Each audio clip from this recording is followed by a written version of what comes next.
kutimiza. Bwana Yesu asifiwe. Yohana 13:17. If you know these things. Vitu gani hivyo? Neno la Mungu. Blessed are you if you do them. Yaani tukijua neno la Mungu na kulitenda, tunaambiwa kwamba tutabarikiwa. Kwa hivyo usijue neno la Mungu ushinde kulitenda. Nasema ukijua neno la Mungu na kulitenda, basi utabarikiwa. There is a blessing of God which comes only by doing what Christ says.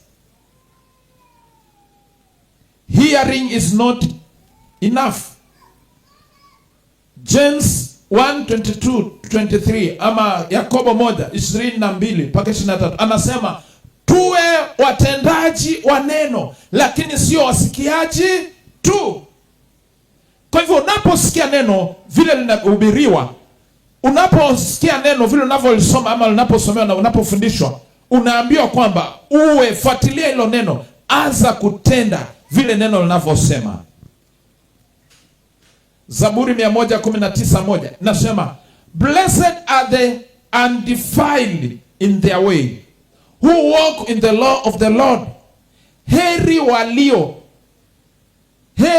walio kamili njia zao, wamebarikiwa wale njia zao zilio kamili katika Bwana. Wale waendao katika maagizo ya Bwana wamebarikiwa. Sasa hizi baraka hapa ndio tunapotaka tupambane nazo mwaka huu. Maana tumeambiwa wamebarikiwa wale wa njia zao ziko kamili katika Bwana. Watu wale waendao katika neno, katika maagizo ya Mungu wamebarikiwa.